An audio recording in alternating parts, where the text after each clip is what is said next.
Hey. Howdy do. Incoming connection! Well, thanks for the follow, Crossy Hossy.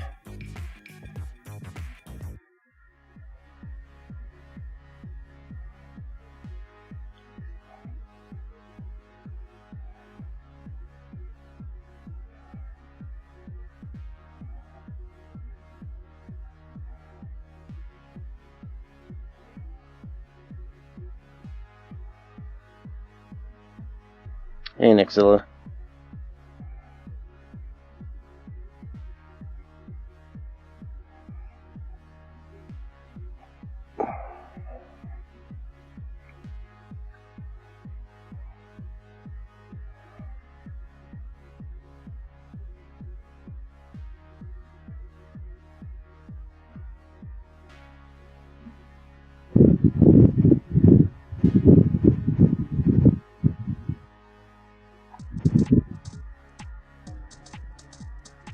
What's going on, Misty? What are you going nuts over?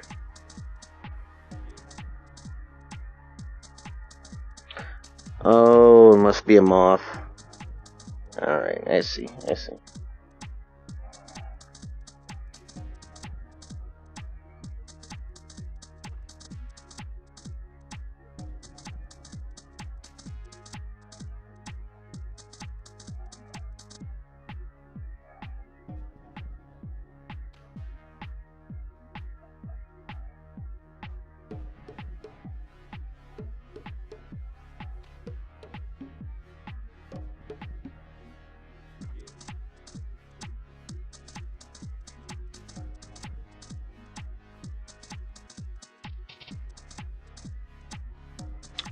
Hello, Dan Gamer.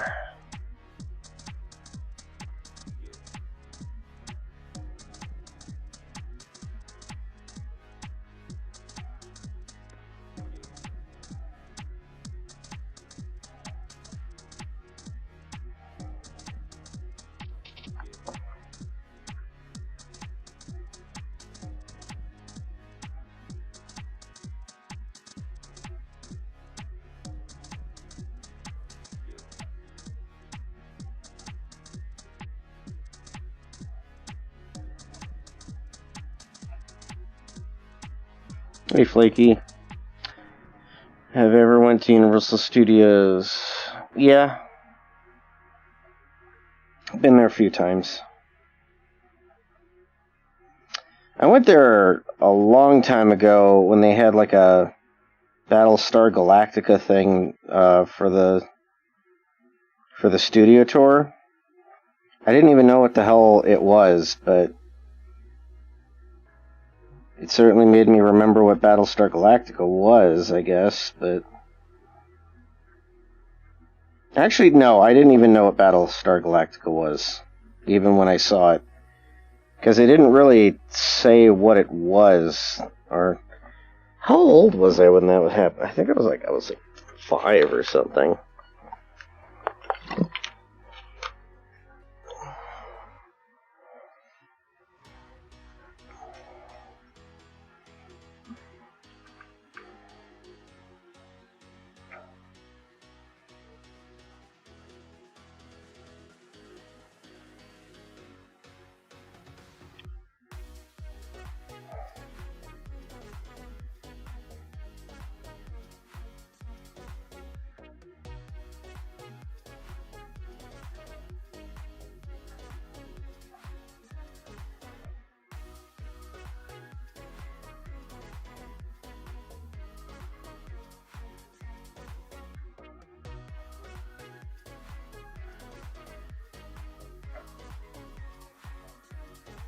Yep. I was alive during the 80s.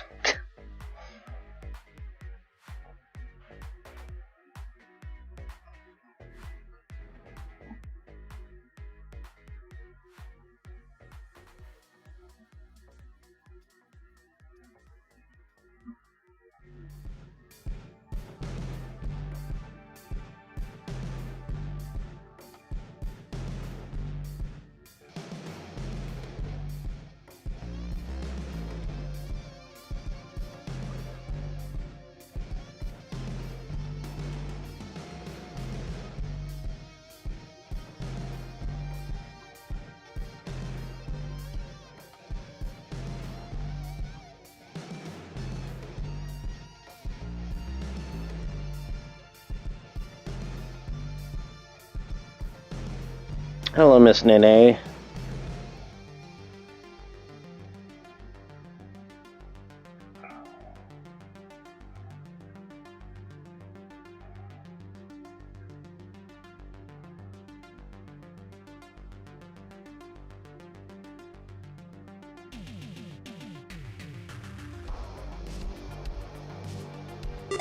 Well, well, well. Looky what we got here.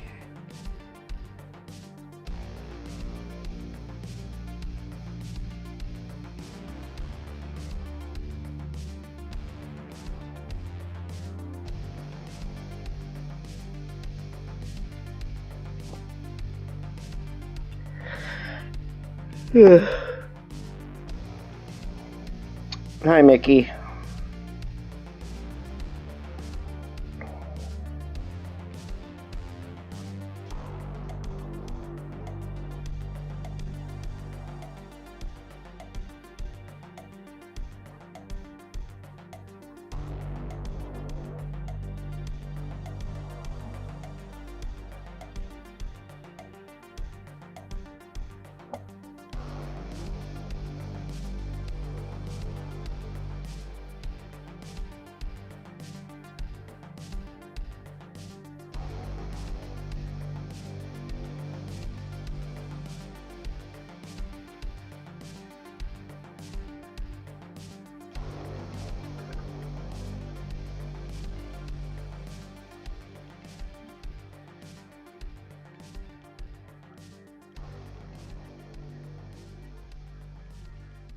It's going alright. I don't know why I decided to start streaming tonight. I'm severely tired. Oh, and thank you for the follow. I guess I just wanted to get a head start on one of these drawings, see if I could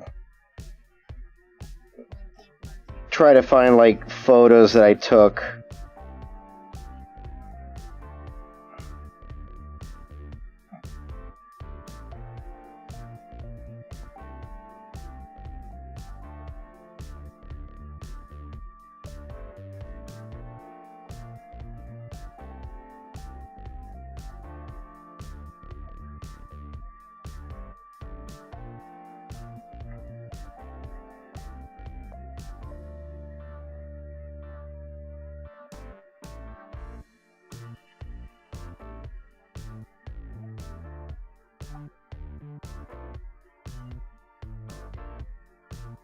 Is it bad to say I really like watching and rewatching your old game reviews? Nah, it's fine.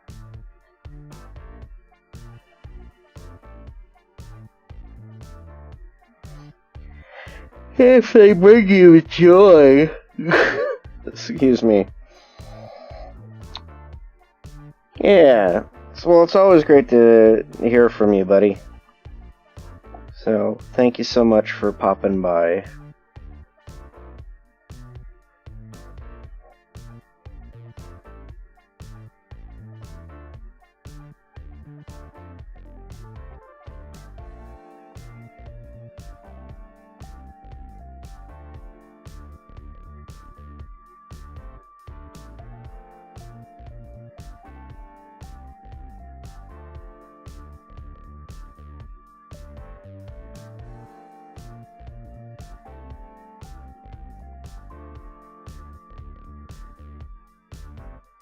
Well, alright. Well, thanks for popping by.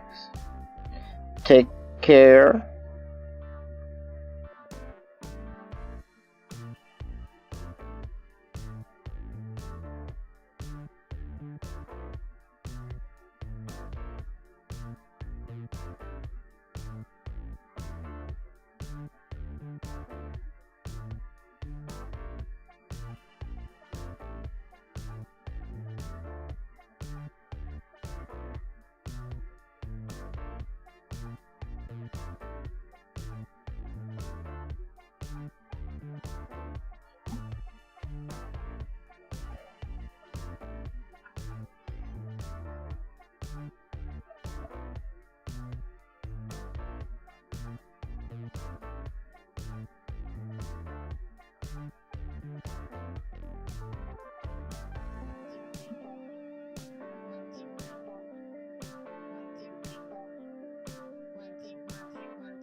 Yeah, that was honestly one of my favorites.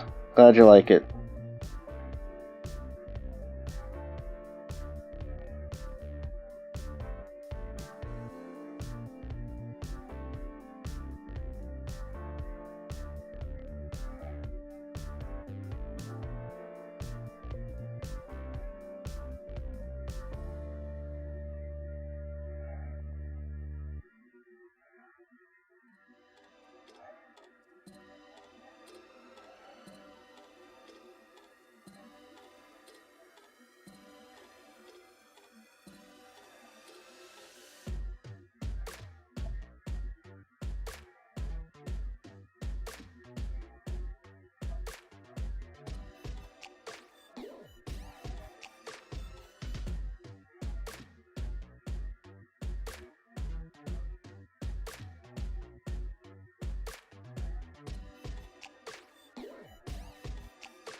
My God.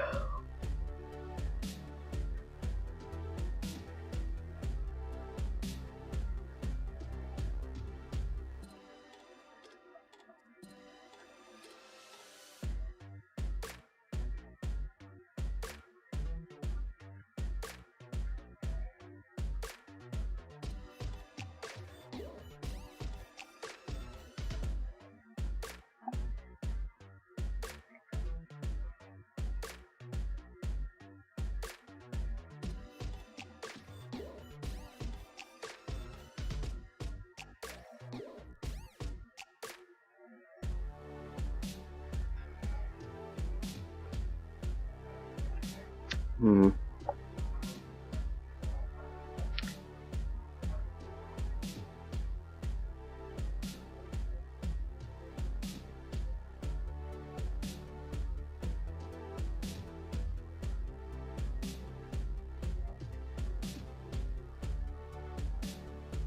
Okay.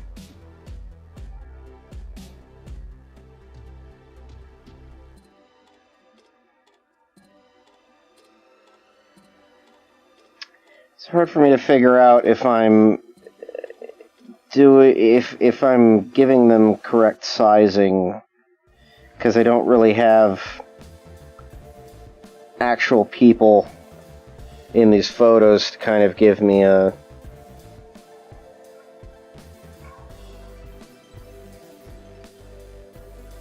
And they are very short, so...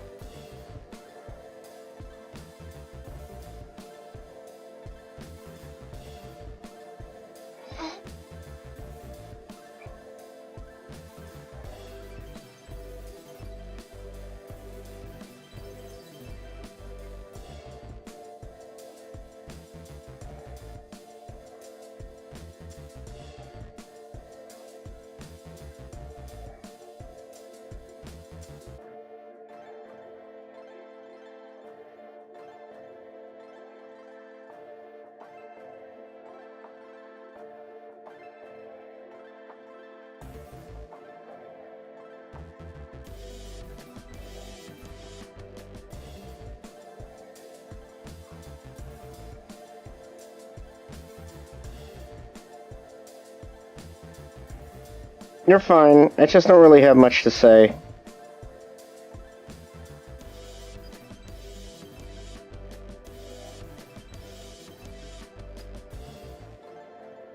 I had a very busy day. I was at my mom's place.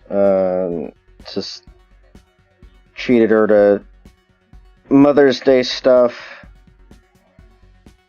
And, that trip is always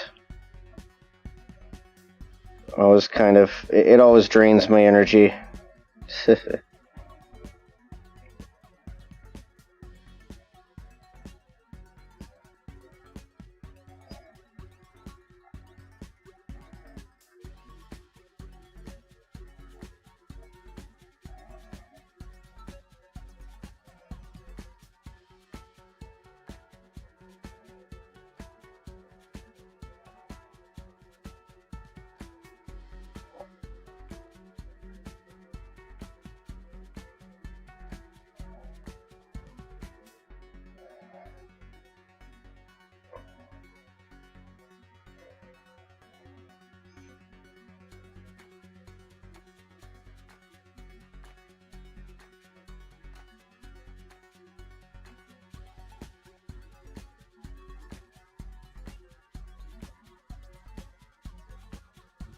Thanks, Fox. Hi, by the way. If I cut the stream short, it's mainly because I'm just so drained. But...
Anyway, it just felt like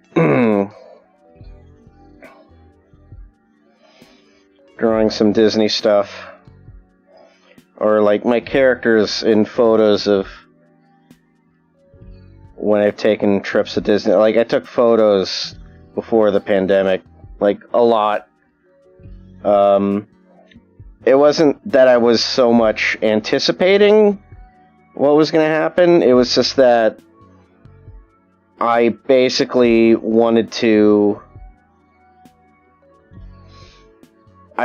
draw this kind of stuff, and I just like kind of kept the photos. So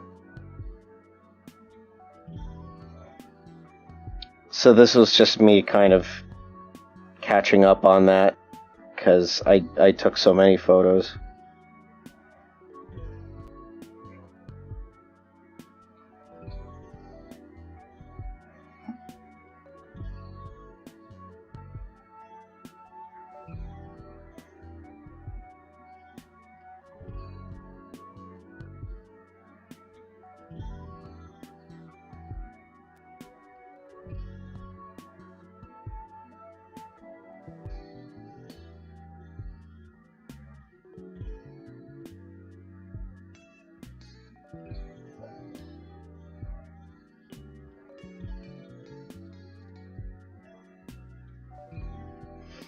I might just sketch up an idea or two tonight, and then maybe I'll finish it tomorrow.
Some other photos I was thinking of playing around with, like this one.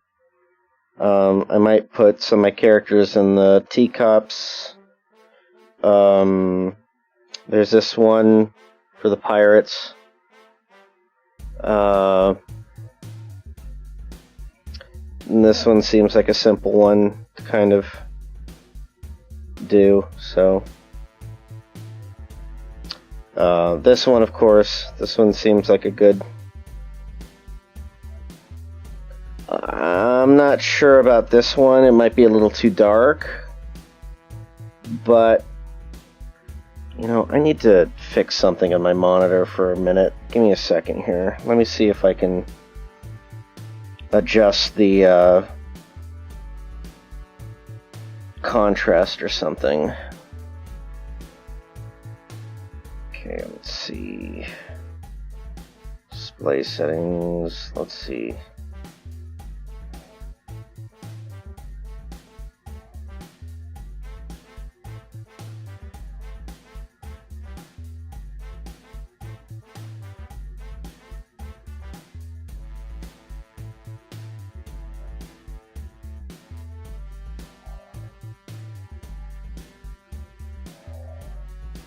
Nah. Probably not gonna...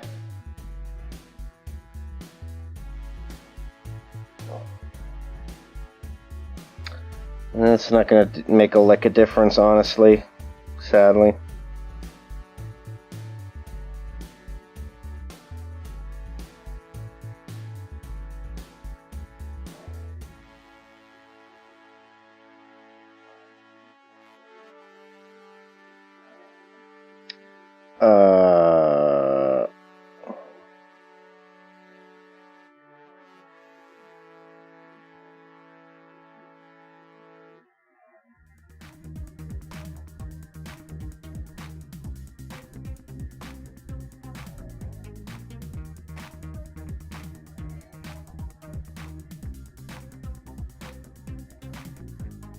Hopefully I didn't screw myself in terms of making my thing too bright.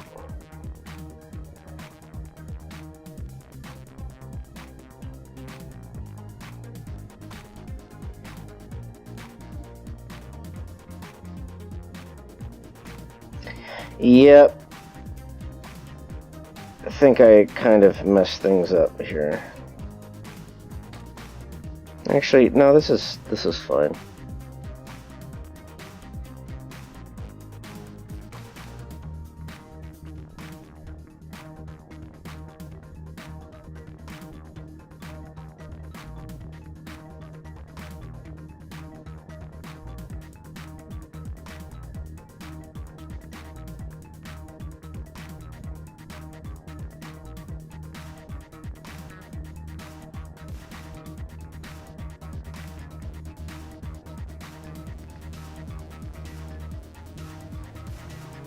I have made... God.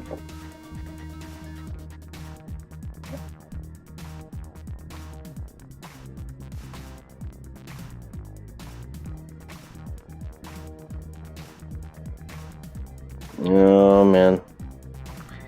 Sorry, I'm messing... I'm kind of... I think I'm overdoing it with the settings on my Wacom. I don't know why this is so difficult to work with. That might actually be better. Yeah, okay. sRGB. I think I'm just gonna...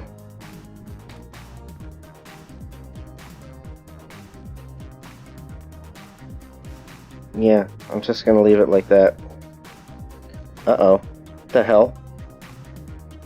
What, did it not save? What the hell?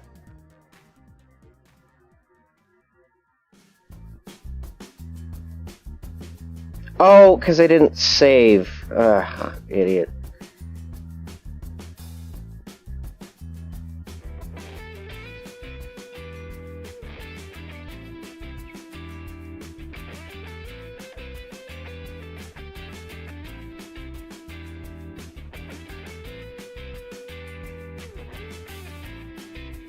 I just hope it doesn't flicker. One big thing that I hated about messing with the color display settings is that it would kind of slightly dim and then go bright again, and I don't know how to fix that or how to make it so that doesn't happen. This now finally looks like it's probably close to what I need. And you guys probably don't even notice it or see. It's sincerely just something that I have to do with my monitor. So, yeah, Jesus. I think I fucked myself here, because things are way too goddamn bright now.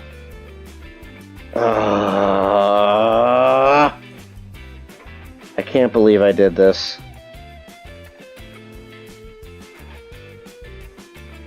And if I lower the brightness, it might make things a little bit too... Well, hopefully this won't screw anything, but I've been wrong before, so this seems better. But I'm comparing it to my other monitor on the side, just trying to see if...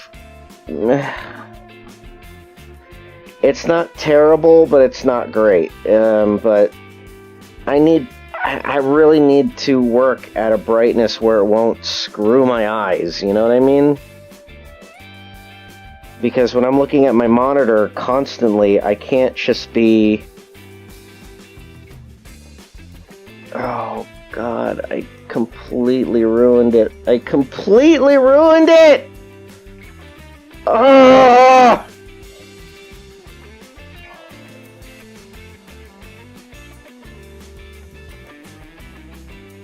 What is this now? Now my windows are doing something weird. Please, I need to compare. No, it's too...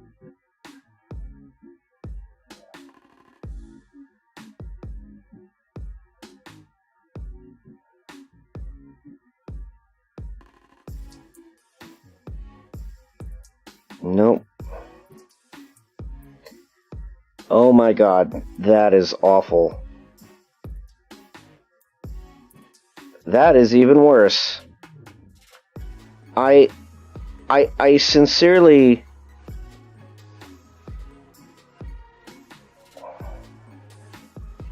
Now, why won't it let me mess with the contrast now?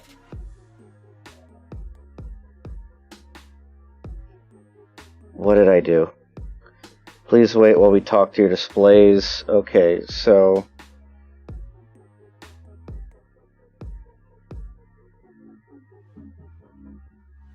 So really the brightness is my biggest issue right now.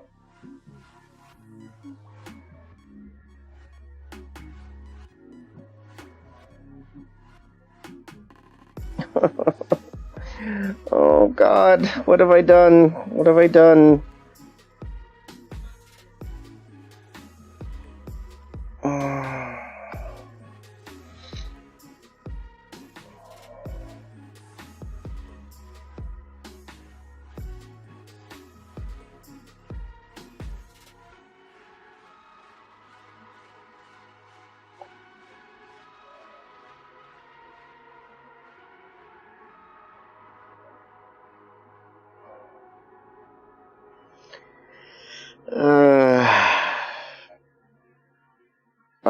I'm just gonna hope and pray that what I've done, I need to adjust it. Like, I'm hoping that I adjusted this accordingly so that it does not mess with my eyes that much.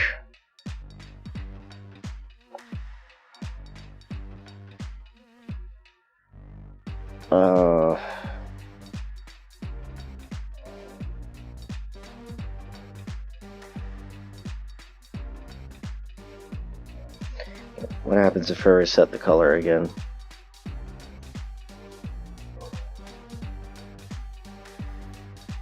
I mean, I'm trying to... It's weird. I can't...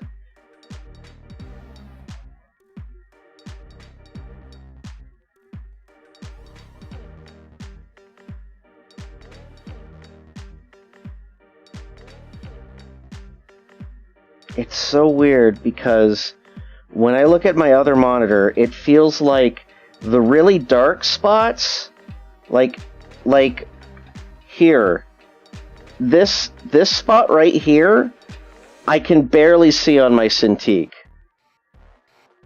but I can easily see it in my other monitor. So I'm wondering if I'm just kind of maybe it's okay and I'm just kind of freaking myself out. But when you look at something like this, these people here are severely red. They're too red. That's a little better. See, you can't see me adjusting this stuff, but oh my god.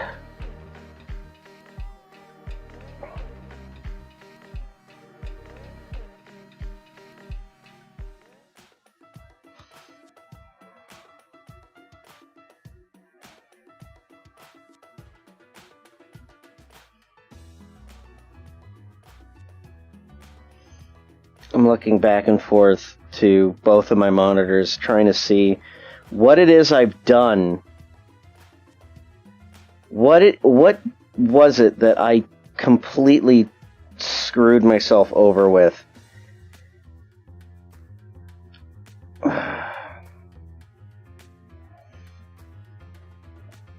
That was good! What? Why are you reverting back? Oh my god.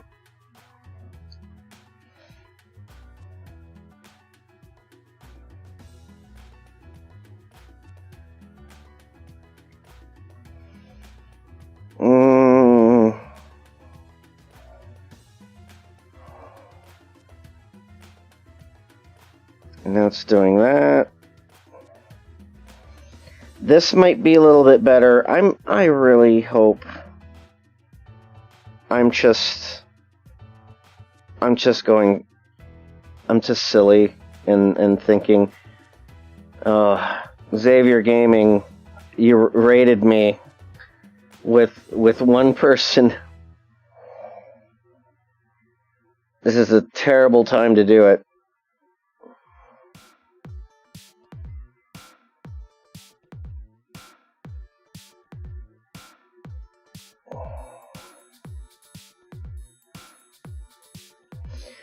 Doesn't really seem like the contrast, like I'm adjusting the contrast, but it doesn't really seem to be doing anything.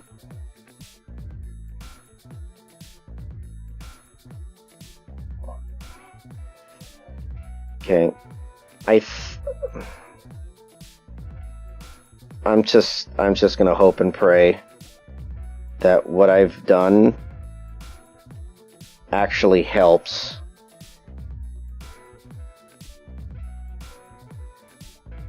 And if I adjust it any more... Okay, now I'm saving it. I'm going back to this. It is a little bit bright, but... I mean... It's workable. This is just gonna screw my eyes.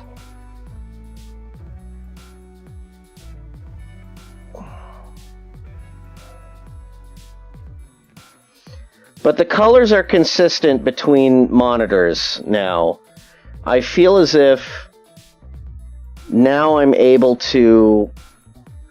actually able to see the true colors in comparison. I mean, it could change depending on what monitor I'm going to, but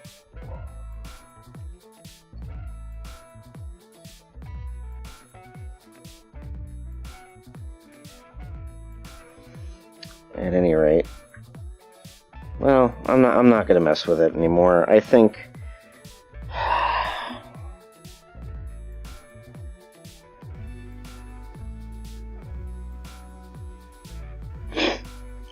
I wish I had someone I knew who knows what they're doing when it comes to this stuff, because I feel like I'm doing things to worsen my eyes, my vision.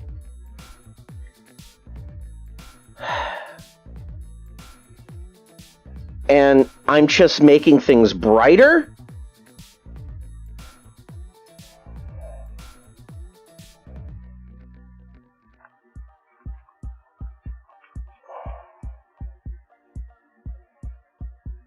Ease of access brightness setting. Okay.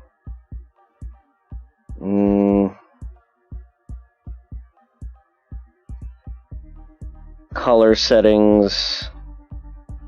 Additional display settings. Window HD color. Display resolution. None of this.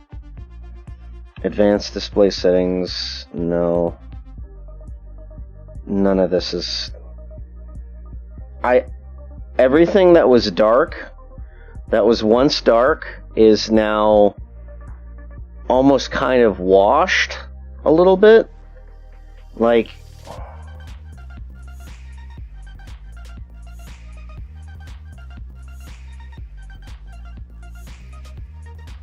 this is gonna bother me. This is gonna bother me for the rest of the night. I can't believe I did this.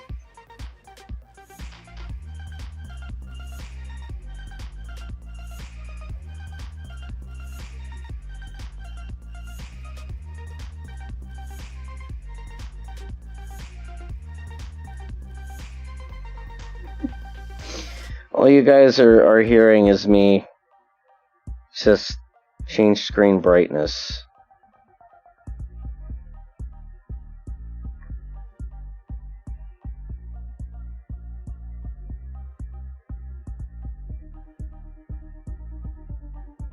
Select Action Center. Where's Action Center?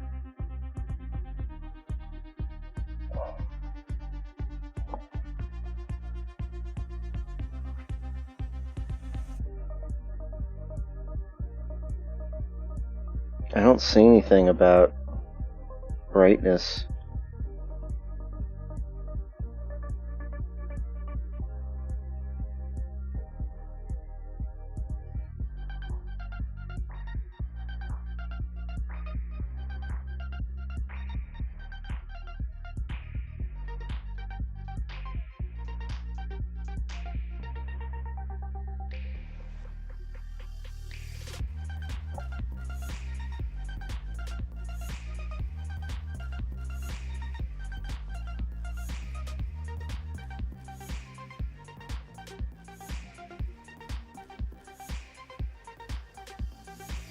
Maybe this did something.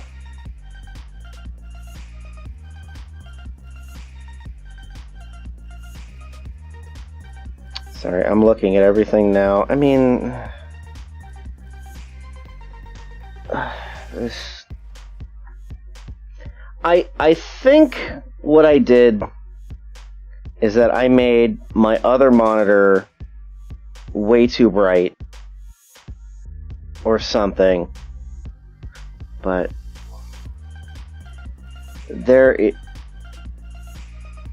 from monitor to monitor, there's a slight difference. It's like, it's so slight that I hate that I notice it. And really all it has to do is the brightness. My Cintiq hurts my eyes because it just constantly, like, I just constantly am looking at it on a daily basis. And if it's way too bright, it hurts my eyes. But if I have to work on something like this, where it's just way too dark, you know what I'm gonna do? You know what I'm gonna do? I'm just going to do that.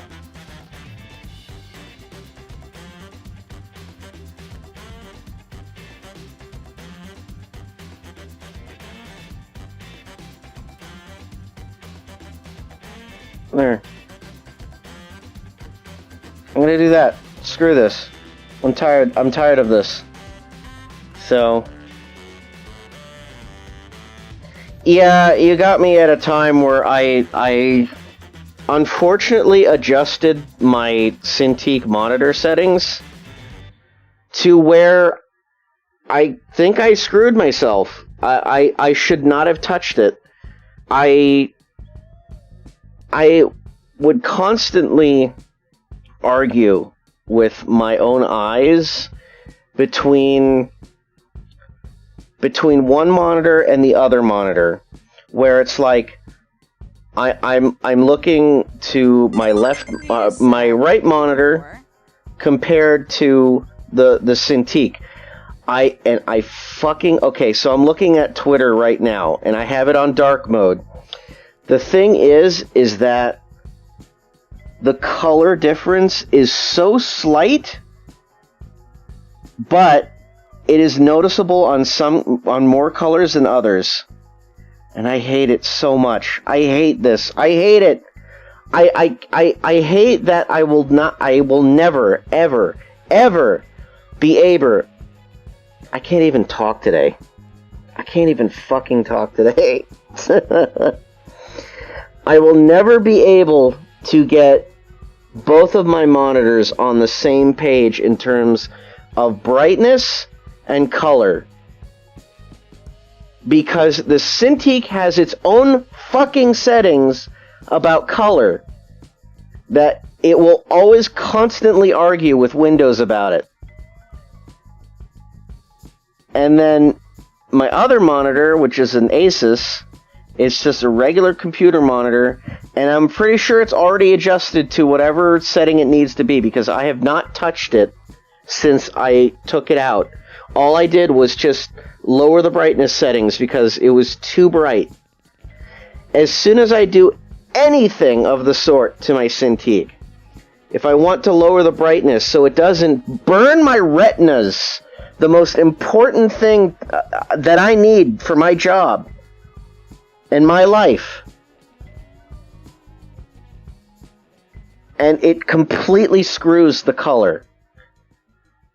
When you adjust the brightness, it does not just adjust the brightness, it adjusts everything. The color, the contrast, even when you adjust the contrast, it does not matter.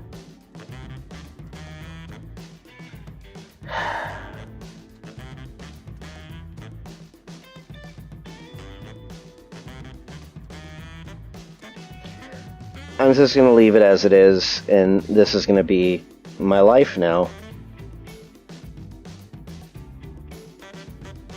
And just be thankful that a lot of websites have dark modes.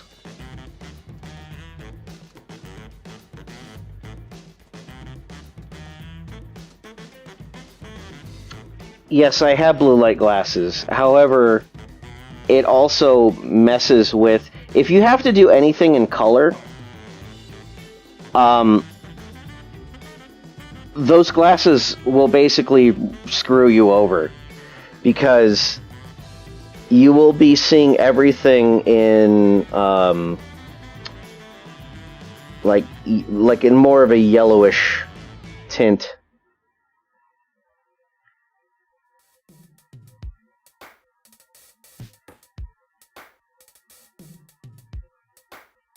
So,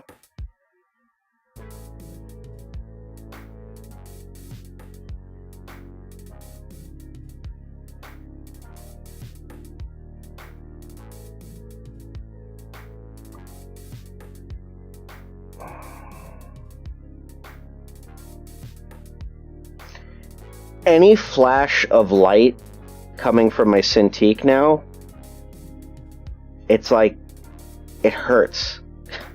I hate this so much. Good night, esteemed gent. I'm glad you came by to listen to me bitch and complain about my monitor's video settings. I'm sure it's entertaining for everyone. Oh well.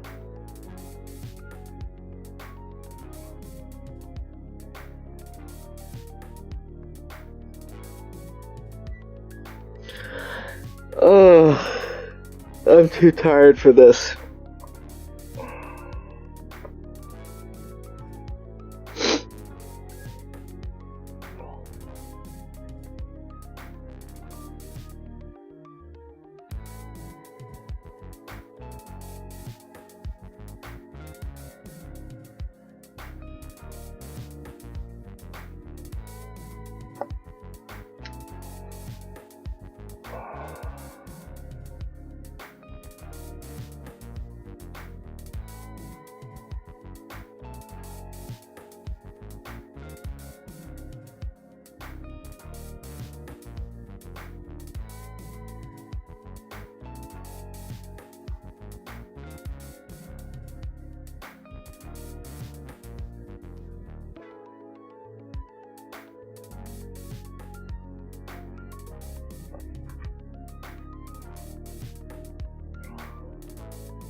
I still have this weird feeling that they should be a little bit shorter.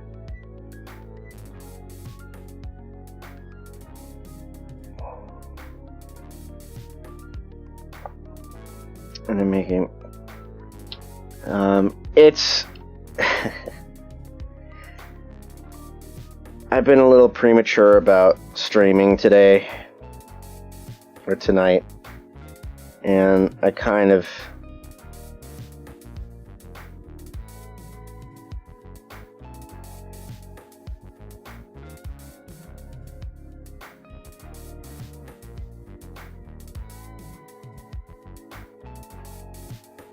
By the way, Dr. Grumbletoon, thank you so much for the follow. I appreciate it.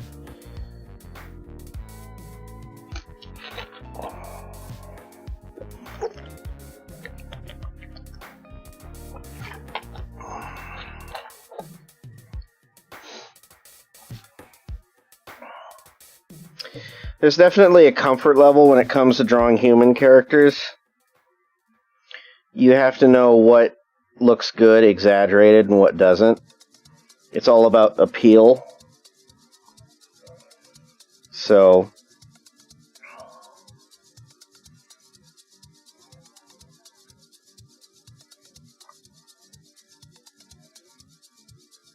it's like, if you can do exaggerated proportions and make it look appealing, it works, but it doesn't work with everything.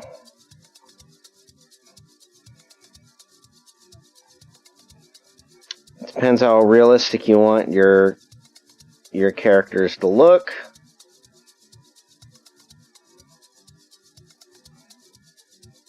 I, for one, feel style is something important to establish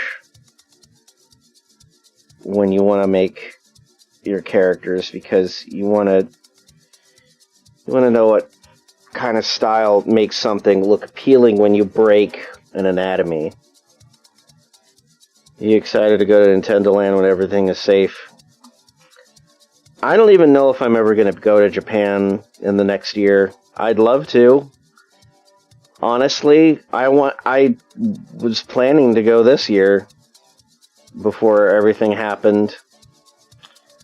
I would like to next year. We'll see how things go. That would probably make me the happiest person in the world if I could just go to Japan at least once for maybe a week and a half. If I could go for 2 weeks, I mean, I wouldn't mind that. That would be a great trip for me.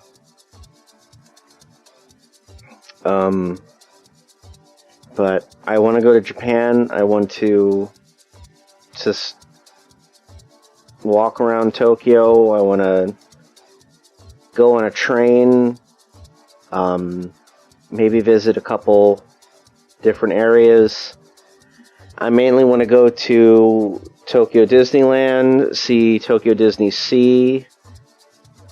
Not necessarily, I mean, if I have time to go to other things, but I mainly just want to browse places. I want to take my time, and I just kind of want to, you know, I know I'm not going to see everything, but I want to see enough to feel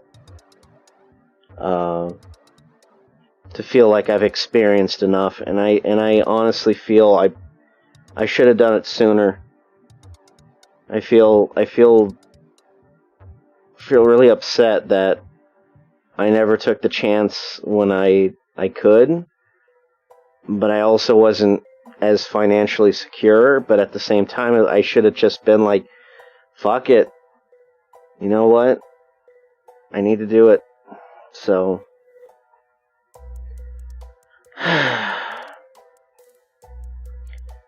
I just hope things get better within the next year, so that I feel confident enough that I can travel to Japan. And even if I don't go with a friend or something, I mean, if I just go on my own, I mean, I'm used to that, but I'd rather go with a friend or two, just so I feel like I don't have to lead myself, you know? Thanks for the follow, Ariel Ace. Oh, Steph Weaves Tales, thank you so much for the raid. I appreciate that. Oh, it's the yard again. Are we doing the yarn thing again?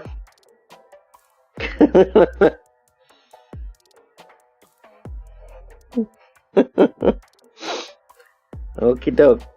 Yep. Thanks for the yarn.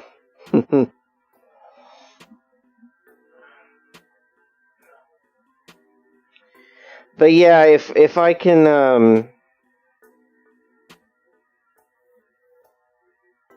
go to Japan next year and just finally say that I did it. I'd be satisfied.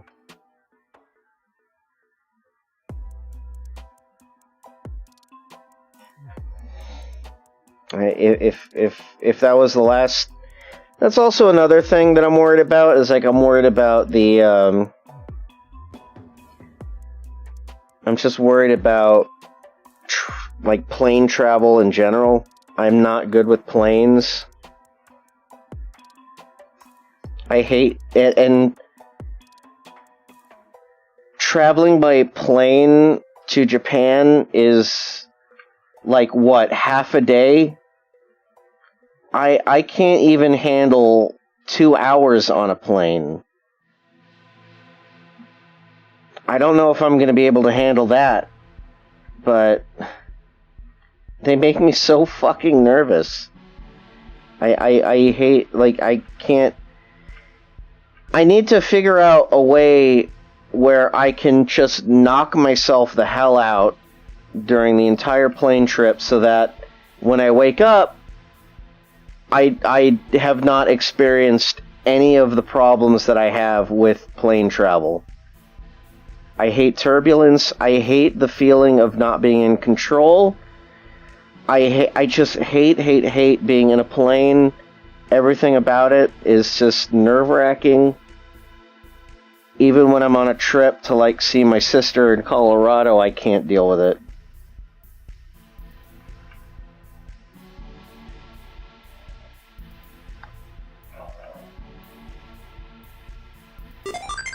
Another one? Oh, this is gonna be fun!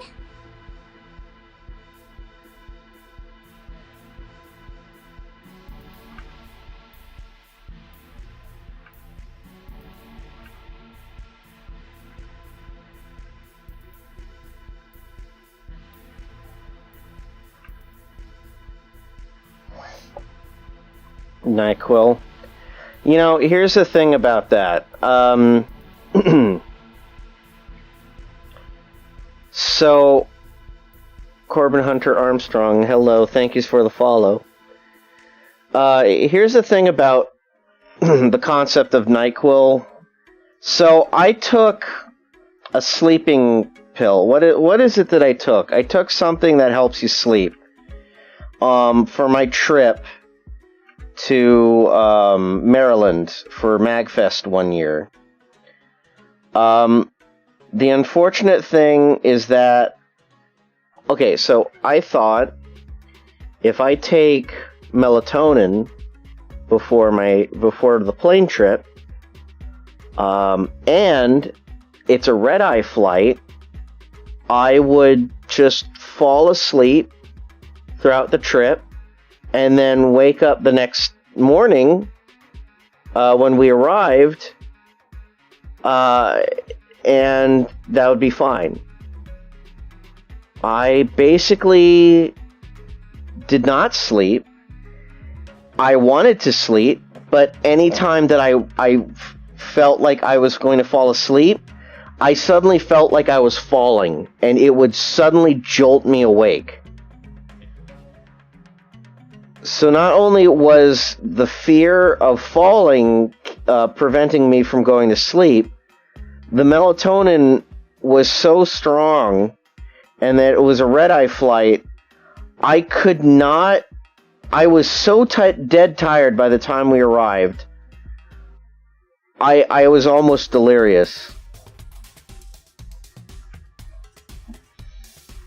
So I don't know if I can. I don't know if a NyQuil is a works for me. I might try it. Maybe it'll work better on a bigger plane that is probably has less chance of turbulence.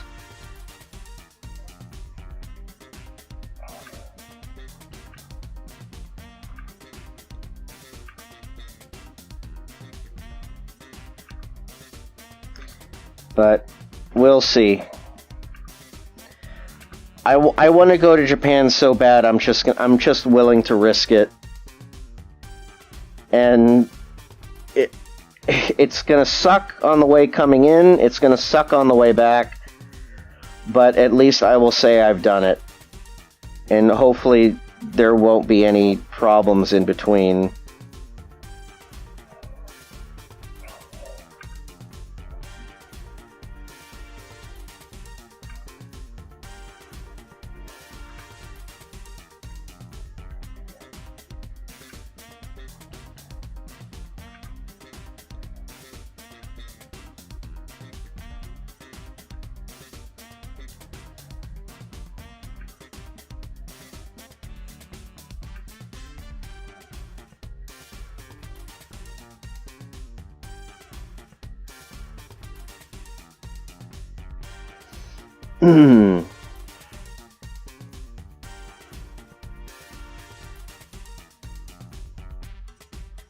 Yeah.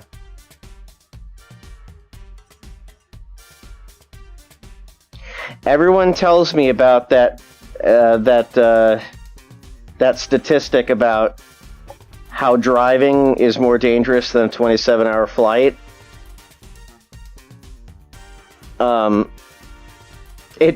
It doesn't ease my fears. I feel more safe with myself driving a car than I do sitting in the seat of a plane.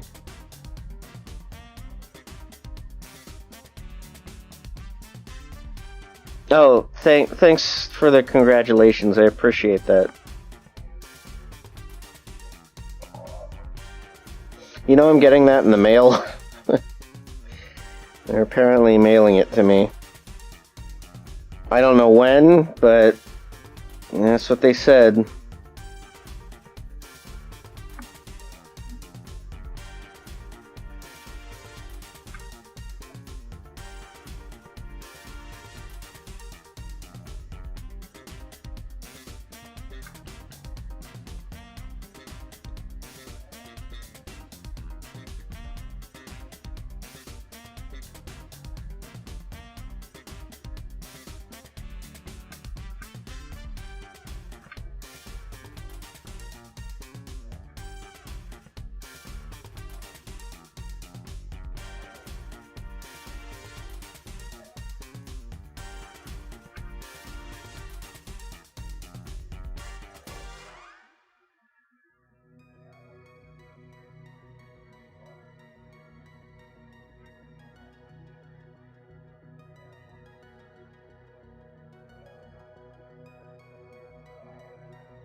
Thank you.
These are goth characters that I came up with a while ago.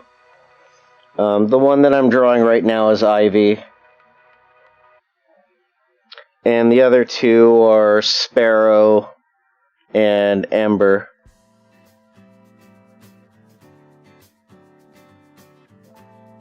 And I have another one named Juliet, and I think, I like to think she's the one taking the picture right now.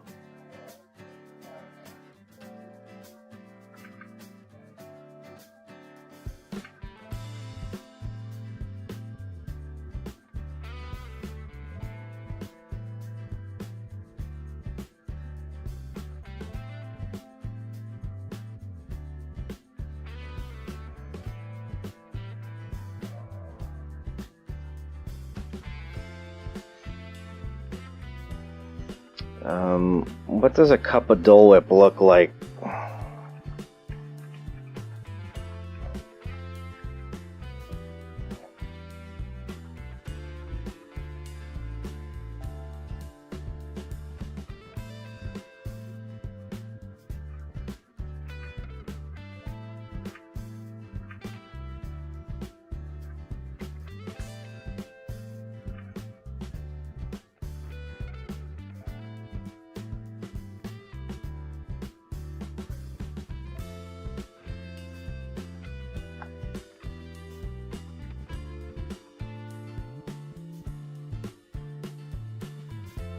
Pokemon 316.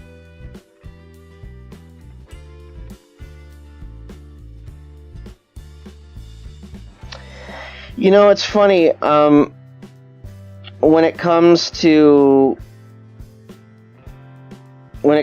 plane trips, I just want time to fly. So I either am listening to my own podcast or something like that. Like, just something, because watching movies on a plane, depending on the movie, it does not comfort me whatsoever. If it's an animated movie, maybe.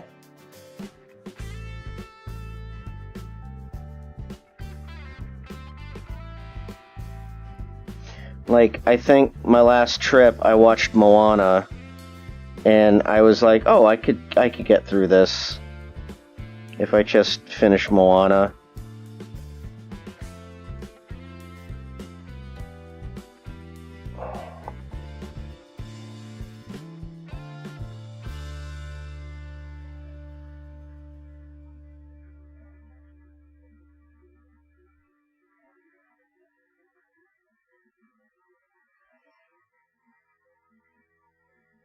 Why are goths so dang cute? I have a type, I guess.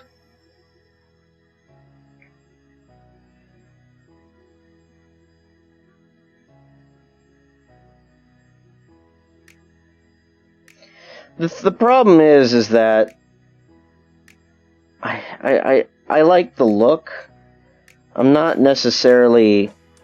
I mean, I guess there's a lifestyle involved.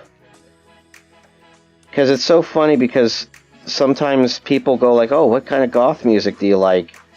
When I say that I like goth girls. And I'm like, I'm not into goth music. I don't even know what goth music sounds like, to be quite honest. So it's like, for me, it's more the aesthetic. And I'm not trying to offend anyone here, and just saying, like, it's more the fashion style that I find more appealing.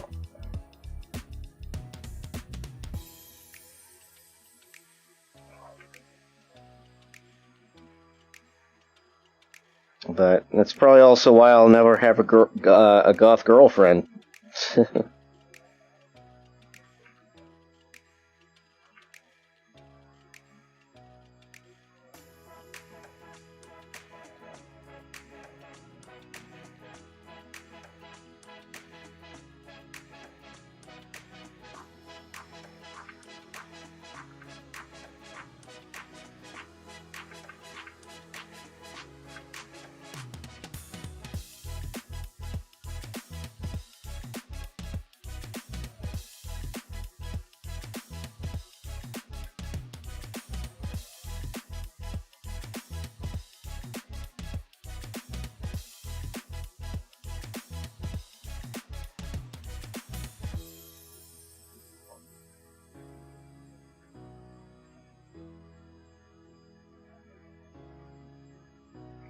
That just seems to be the subject that comes up a lot whenever I mention liking the goth aesthetic.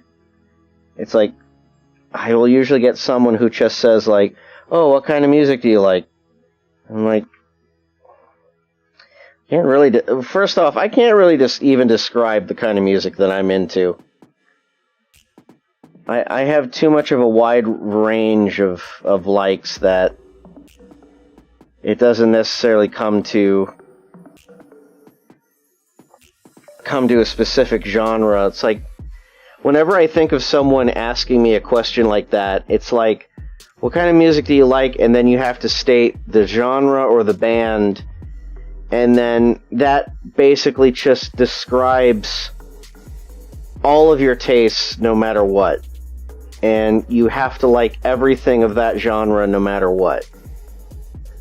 So I never really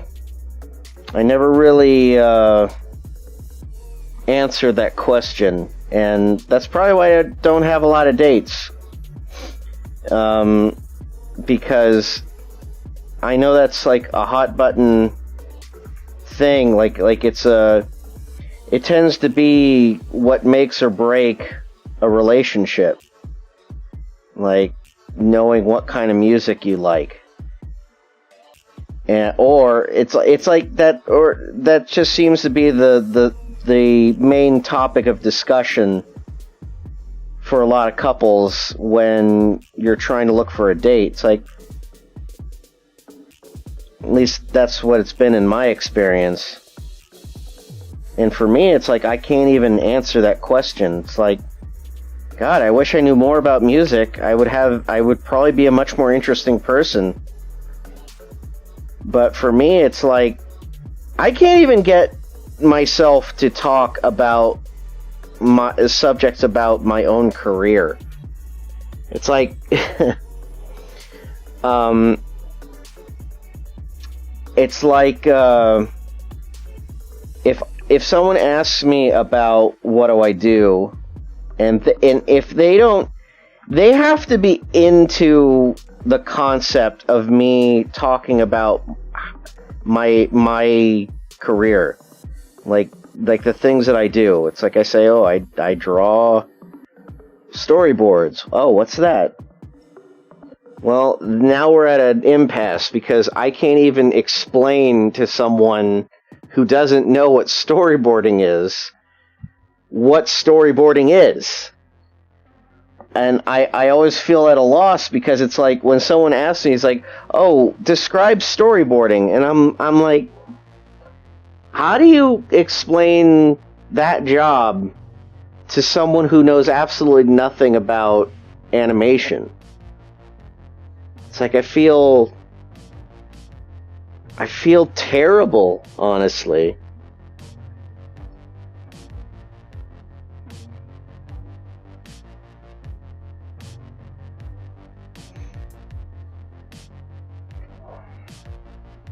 For me, it's like I can get interested in the subject of someone else's interest, because sometimes I get really excited to hear, just someone talk about something they like. I can't respond in kind because I don't know anything about the subject. But if someone is really into a band or a type of music and they just start describing like the history of the band, and it's like, if they expect me to respond to it, I won't be able to, because I don't know what to add, because I'm more happy to just listen. It's like it's one of those things where it's just like I can't. The information I will not be able to retain, because if it's not a subject that I necessarily excel at or need to kind of know on a daily basis, you're probably going to be hard pressed for me to repeat any of the information that you've given me, because like I will know more about something that I am interested in lore. Like if it's something creative, like I can tell you everything that I know about the Ninja Turtles. Everything that I know. I don't know. I'm not like this. No one's ever going to ask me about information that because I have ungodly encyclopedic knowledge about Mega Man stuff. No woman is ever going to care, be interested, or want to know my knowledge about the lore of Mega Man. But I have that knowledge, and if I ever had a chance, I'd probably talk about it. I'd probably discuss what got me into it. I'd discuss the things that I like about it. I'd discuss, like, the stories about it. And then... But it's like, when someone claps back to me about, you know, their interest about music, like, if they talk to me about a certain band, it's like I understand their interest, and I listen, but if they ask me to repeat, or, like, give me a test, like, I will not at all remember anything that the person told me about it. I will retain some information. Like, if I know someone is interested in something and the subject comes up in another topic, I will be interested enough to hear and listen, and then kind of repeat that back to someone else that is interested in that subject, because I want to, I don't know, I guess I kind of want to feel some sort of connection with someone, to feel like, hey, I'm making an effort to kind of to help you realize that, yeah, I am interested in these subjects. I may not know everything about them, but I'm trying.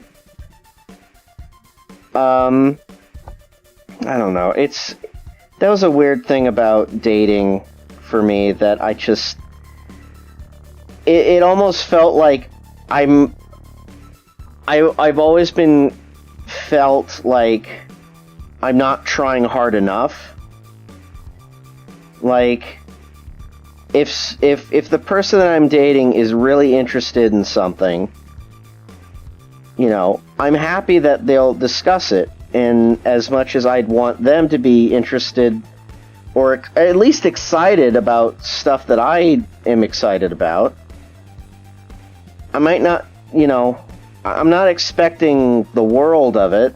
I'm just saying, like, I want to share enthusiasm about something.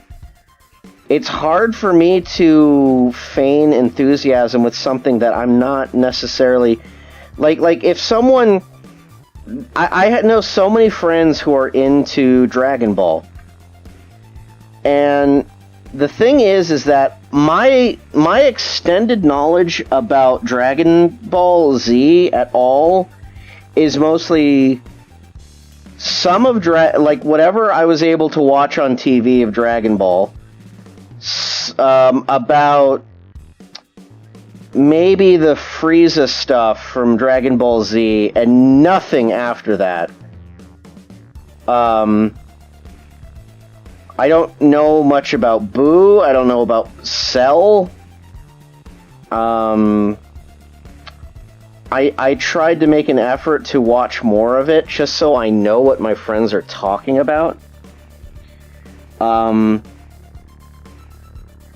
But it's because, like, I want to be a part of that enthusiasm, but I still get made feel like a fool because it's like, I don't know enough about it because I didn't grow up with it.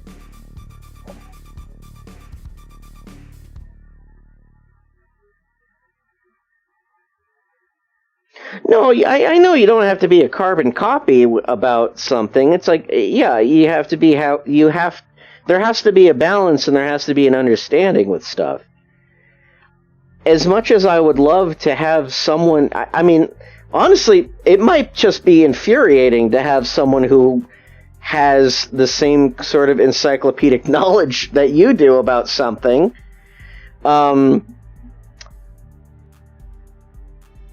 I do like that they're, you know, even if it's feigned interest, it's like, I'd like to have someone to talk to about it. It's like, the thing about it is that I've noticed with a lot of my friends, when it comes down to it, we're watching something and I'm always asking questions because I want to know more. The problem is that I always feel like whenever I'm asking a question, they're just rolling their eyes internally and going like, oh, I do not want to explain this shit to you because I already know everything about this. You don't. I mean, I'm probably getting the wrong impression with that. It's like, I know my friends don't necessarily actually feel that way. I just generally get that sort of feeling that I don't want to bother someone about their interest because they already know it. I don't, and I would love to know more about it so that I could be as enthusiastic about it as they are. I guess that's, I have so many interests as well. It's like sometimes I meet myself halfway on those as well. It's like I don't know every comic book I own. I don't know all of the art book stuff I own. I don't know everything about the games I own.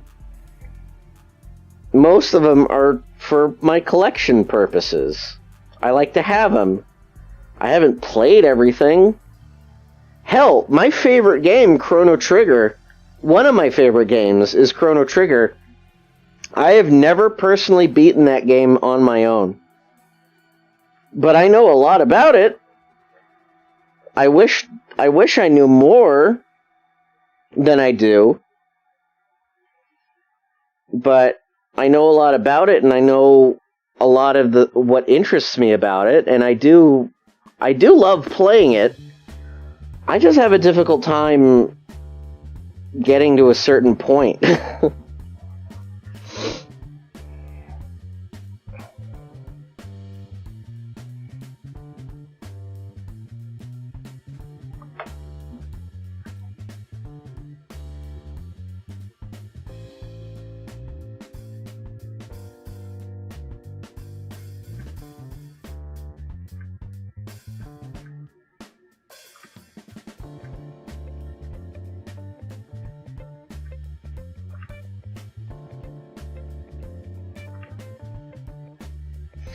I also think it might be exhausting for people because they have knowledge about something that someone else doesn't, and even though they're really enthusiastic about the property, having to repeat the same thing over and over again might be exhausting for folks.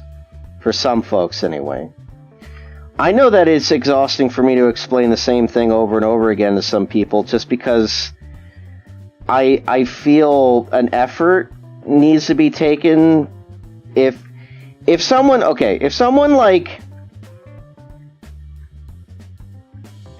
comes to me and asks me a question about my characters that has already been discussed in the comics, I often feel like, well, you probably should have read my comic, but, that information is there.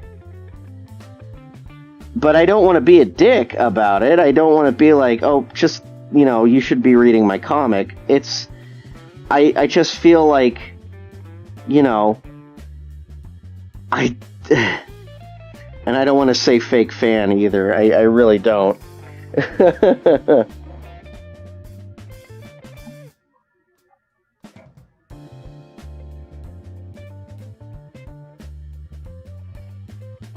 How did he get into the industry as a storyboard artist? Dumb luck, honestly. I came in pitching myself as a character designer, and that's actually how I got my first job. Ron Myrick brought me in after reviewing my portfolio, And, you know, I was basically doing odds and ends for Lunatics Unleashed. And, around the time, and then once the show was finishing up on its design, like character design stuff, they wanted to keep me on board and asked me, hey, do you want to do storyboard revisions? We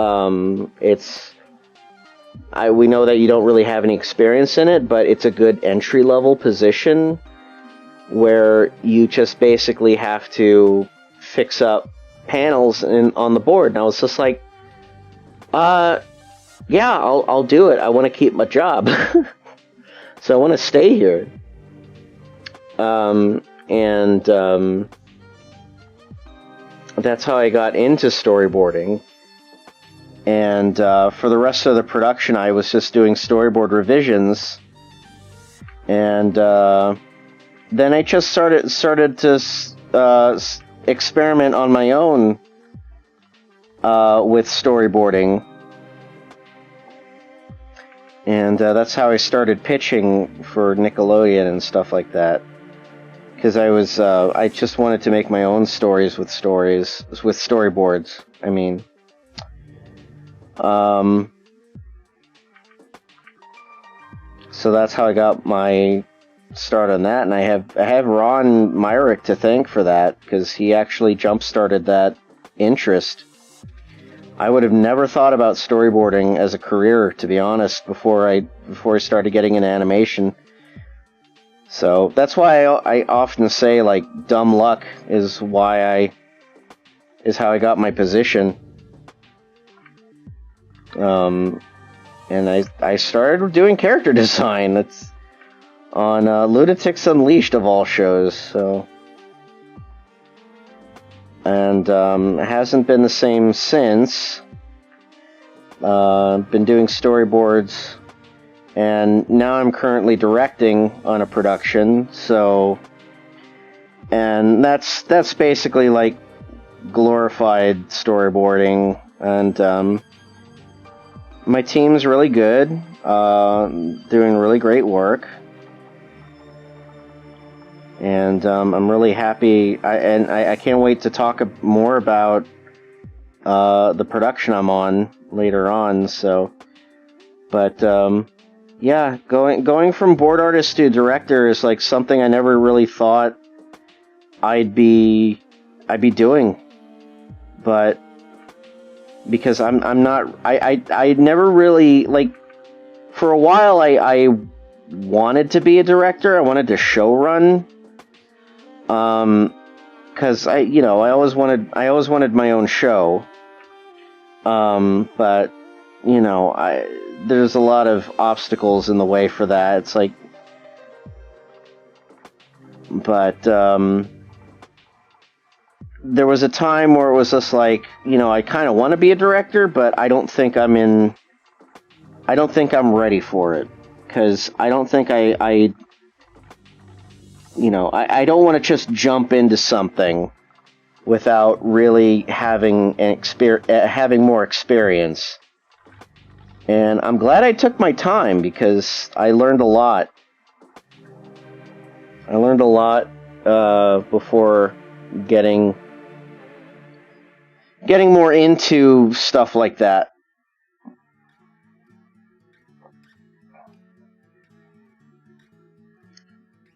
Do I sell my comic at cons? I have not been to a convention or sold stuff at a convention in a long time. Not really much of a convention. Like I'm not a vendor. Like I don't really like Artist Alley all that much. I mean, I like going to an Artist Alley during a convention, but I don't necessarily like running an Artist Alley booth. I've done it a few times, and it just feels like, am I wasting my money? And I'm just kind of like, I'm mostly breaking even during those, and I don't think I get what people want from me. So I mean, I have, like, fun prints and stuff like that, but I don't necessarily think, like, I'm hitting the correct target demographics that usually befalls conventions that I've gone to. Like, I've been to anime, I vended at Anime Expo. I vended at Comic-Con once, and seriously, I am lucky that I broke even on that venue. Never again. Comic-Con is a place that I will never step foot into ever again. Anime Expo is okay. Great Artist Alley. Not much else. And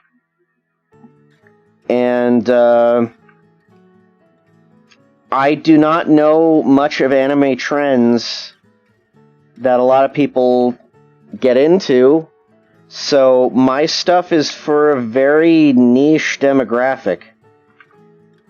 I can do funny crossover drawings and stuff like that, but if you're into an anime that just came out, like, there are people who will basically make prints for an anime that came out a week before the convention even started. That is how crazy people are about that. So,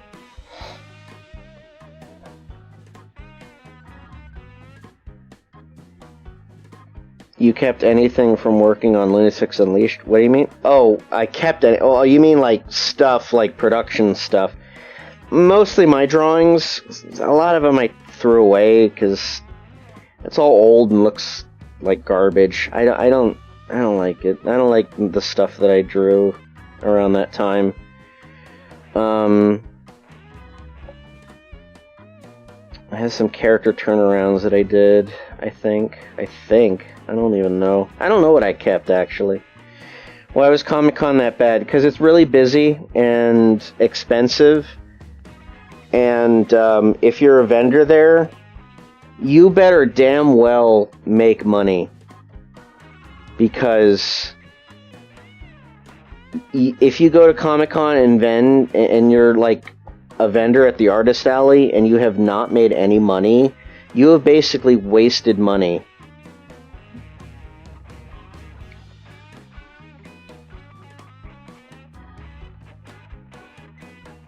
What are some tips on a portfolio? Make it focused. That's the biggest thing that I can offer you in terms of tips for a portfolio. Make sure that if you want to do storyboarding, make sure that your portfolio focuses on storyboard stuff. Because they're not going to care about character design, they're not going to care about like a really clean drawing. They're going to want to see how well you can adapt to production in terms of, like, they want to see if you're flexible, if you can do good, like, not techniques, but I mean, if you know your way trying to do, timing and posing.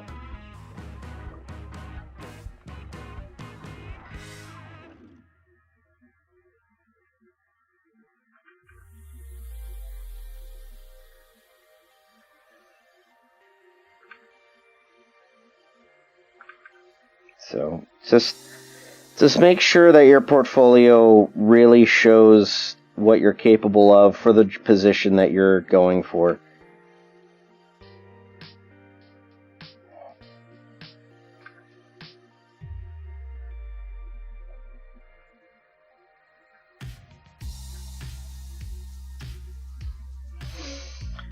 I know MagFest's kind of dead right now. I've been to MagFest twice. I know my friends really like to go there because they really make a lot of money going to that venue. I went there because of the people I knew. You should really sell your production stuff for Lunatics Unleashed. That is honestly... no, I would not do that. I would not do that. I think that's bad form. I really don't think me selling off production work that I kept would honestly... It would honestly seem very callous of me, I feel. Maybe of my own artwork? Maybe. But no one's gonna want that. No one's gonna want my own artwork that I worked on during the production. It's like and honestly, it's like I feel like I'd regret that as well. Like, that's kind of a memory for me. If I'm long dead and someone basically buys my estate, they can sell it, they can sell whatever the fuck they want. But as it stands right now, I can't part ways with stuff that I feel close to. Lunatics Unleashed was my first production. I may not like a lot of the artwork that I did for that, but it's a memory for me.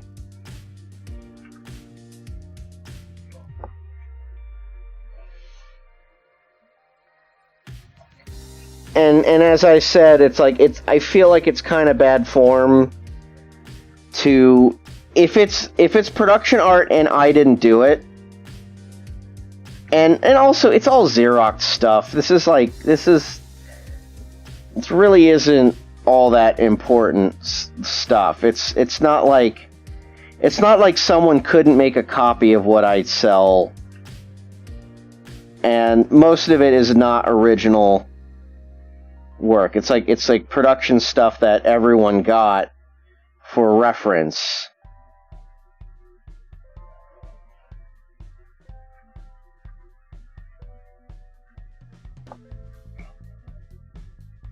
I suddenly got I guess I got some energy talking about this stuff because I'm still awake, even though I'm pretty tired, and I'm still doing this. I think I kind of got used to my monitor, although it is kind of making my eyes a little heavy.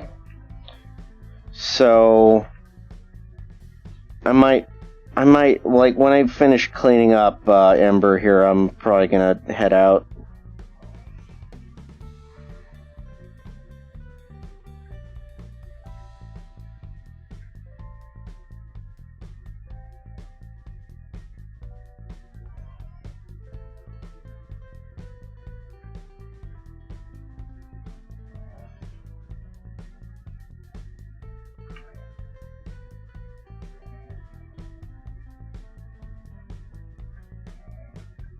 I feel like there was something I wanted to say, but I forgot.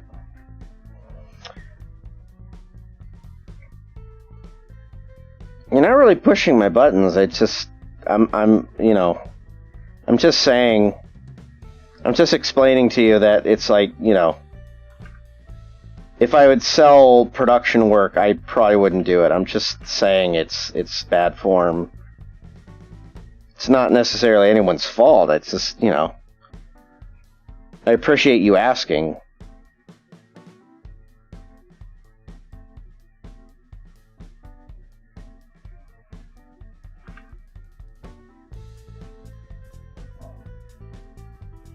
Yeah, I hope you don't take... I hope you're not taking me, out of,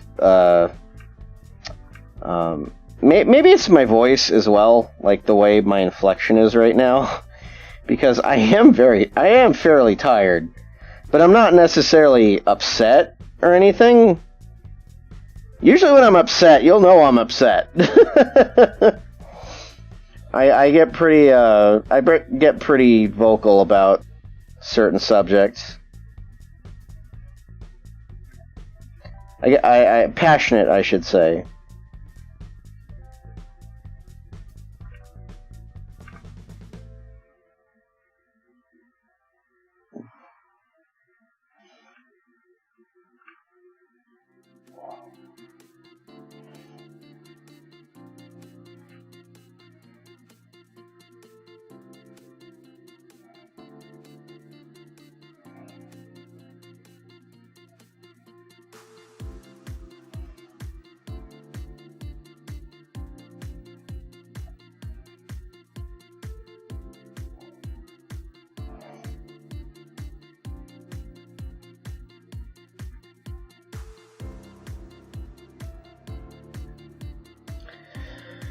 Hey, Zaka.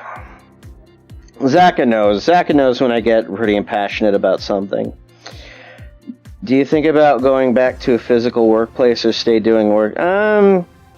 Yeah, I honestly, I really am looking forward to, not right now, I mean, we gotta eventually, but I really do want to go back to the workplace and go back to doing stuff at an office because I miss the interaction. I honestly miss the ease of access where it's like, if I needed to talk to someone or ask a question, I could go to their office and just ask them there instead of like waiting for a Teams message. I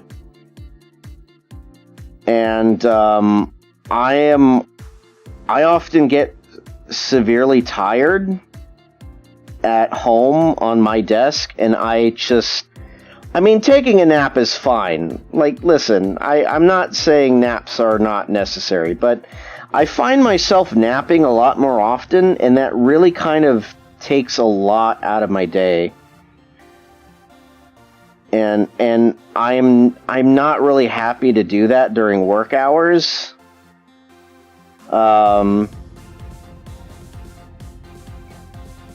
So, you know, and I just kind of miss the just kind of talking to people like face to face and having fun conversations in between work.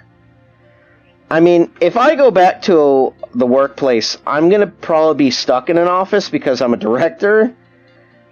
And I'm probably not going to have like a whole lot of people to talk to. So I guess in a way, I'm not in a hurry to go back, but I sincerely miss being in a room with other people. That aspect I do miss, but going back as a director is going to be very different because I'm probably not going to have the same kind of interaction. But at the same time, the ease of access of being able to talk to someone if I have a question, or if someone has a question for me, it's like, yeah, my door is open. Just feel free. If I'm there, if I'm in the office, feel free to come over and ask me your question. So I want that aspect of the workplace back. Because I really feel like we lose a lot of humanity and a lot of communication when we're not in the same place. And I think that's hindering a lot of productions. Communication is really kind of lost on a lot of people. I know that many people think this is ease of access. It really isn't. I really think that you lose a lot of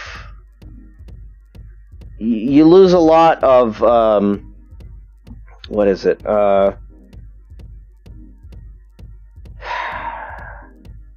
Maybe it's inflection, or maybe it's explanation, or there's nothing lost in translation. Like, if you're talking, and I feel like Sparrow looks really weird here, but Sparrow does have a very interesting face, I guess. Or eyes, anyway. Anyway, I hope you understand what I'm trying to get at when it comes to that.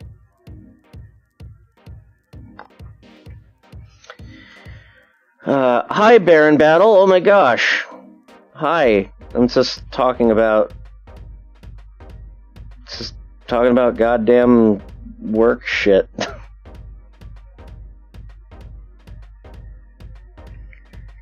What is something from old YouTube that you would want back? Like full channel art, border, or annotations? Full channel art. Oh, the background stuff. Nah, honestly, I could do without that. I remember the Angry Video Game Nerd was using my drawing as his wallpaper for YouTube for the longest time. By now that would have changed, I'm sure, but that was nice for a while, but it really did kind of muddle things a bit. I do miss annotations, though. Annotations was fun, but I can understand that it was maybe a bit much for a lot of people. I want, and I completely hate that I missed out on this opportunity when Mystery Science Theater was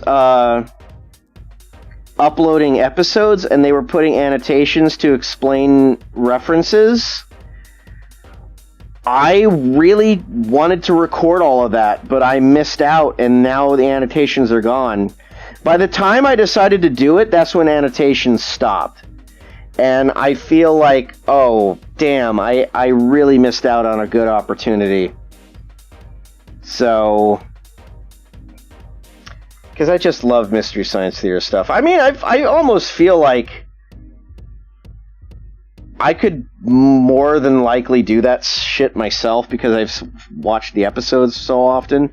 Speaking of subjects that people can talk about and geek out about, if you want to talk to me about Mystery Science Theater, it's like I would love to. If I ever met a girl that was as much into Mystery Science Theater as I was, I probably would marry her instantly.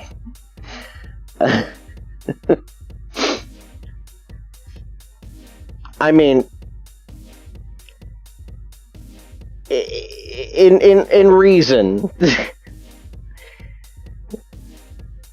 There's a lot. That's a very loaded statement to say. I honestly, I should add. That's a very loaded statement.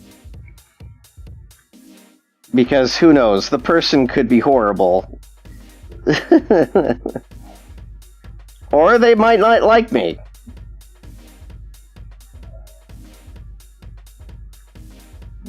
So there's that.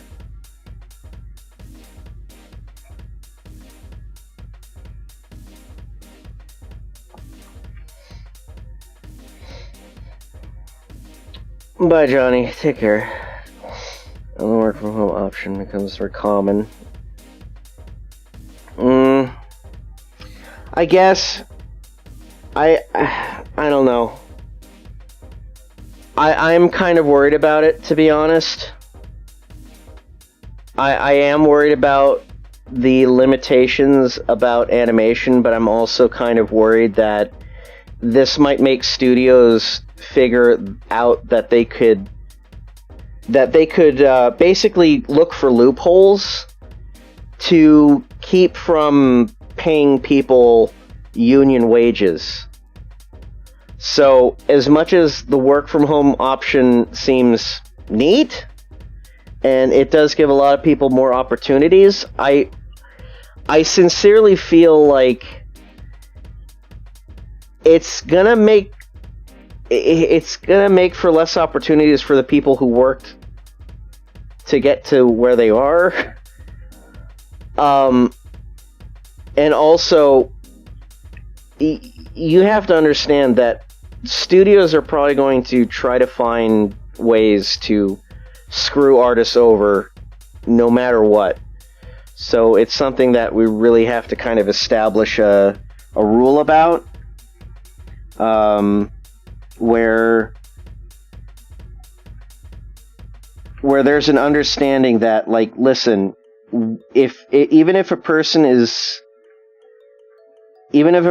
lives somewhere else outside of the state of California, and wherever the studio is, mostly in California, they still need to have union benefits. Thanks, Baron. I appreciate that. And honestly, if we stick to that rule, I think it would keep studios scared to make sure that they stay within those rules, because if they bring someone in from another state, they still have to abide by the union rules. So the person has to still join the union, get union wages, Onion wedges. I like the way I said that. But yeah.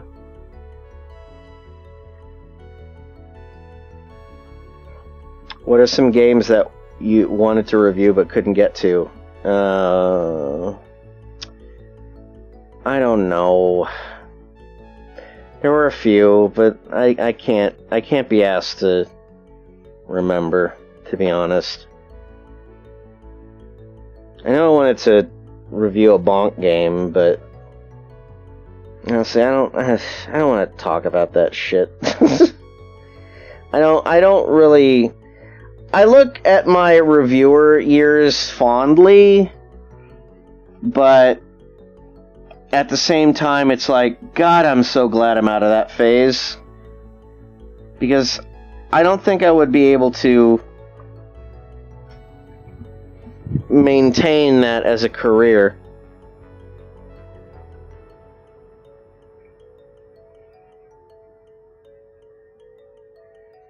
I don't want to maintain it as a career. I like drawing too much.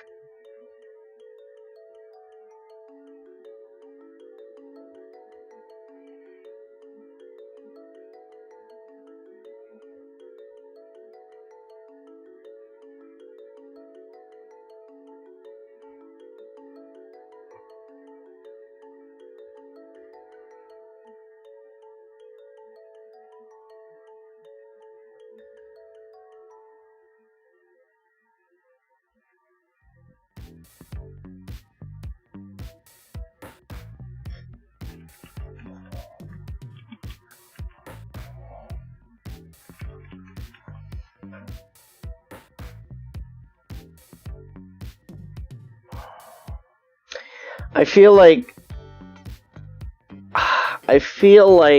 the color on my Cintiq monitor is a little bit more muted than it is on the other monitor.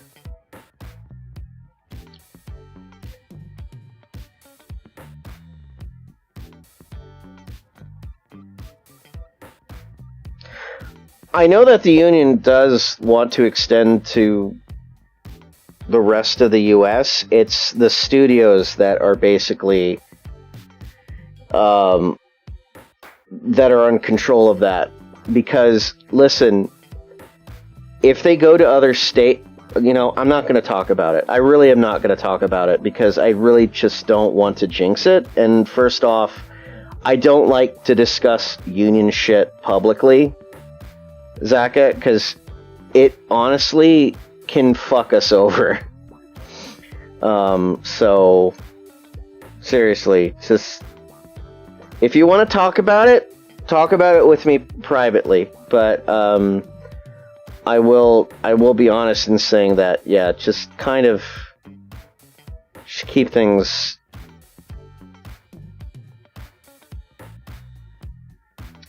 Yeah, I'm gonna end for now.